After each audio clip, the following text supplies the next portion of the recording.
I just don't even know why there aren't uprisings all over the country, and maybe there will be.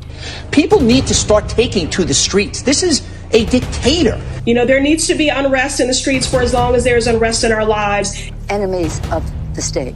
Show me where it says that protests are supposed to be polite and peaceful. Do something about your dad's immigration practices, you feckless. When they go low, we kick them. How do you resist the temptation to run up and wring her neck? The biggest terror threat in this country is white men, most of them radicalized right up to the right. I thought he should have punched him in the face. I said, even if you lost, he insulted your wife. Yes. He came down the escalator and called Mexicans rapists and murderers. He said, well, what do you think I should have done? I said, I think you should have punched him in the face and then gotten out of the race. You would have been a hero. I'd like to punch him in the face. I said if we were in high school, I'd take him behind the gym and beat the hell out of him. Punch some people in the face! When was the last time an actor assassinated a president? They're still going to have to go out and put a bullet in Donald Trump, and that's a fact. Look as his character is stabbed to death.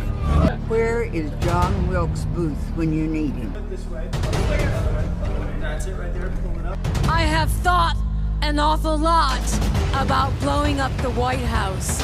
A Missouri state senator is under investigation by the Secret Service after saying she hopes President Trump is assassinated. I will go and take Trump out tonight. And if you see anybody from that cabinet in a restaurant, in a department store, at a gasoline station, you get out and you create a crowd. And you push back on them. And you tell them they're not welcome anymore, anywhere.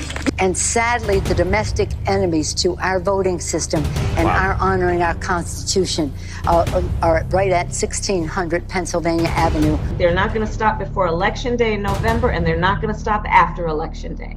And that should be, everyone should take note of that on both levels, that this isn't, they're not going to let up, and they should not. If you think we're rallying now, you ain't seen nothing yet.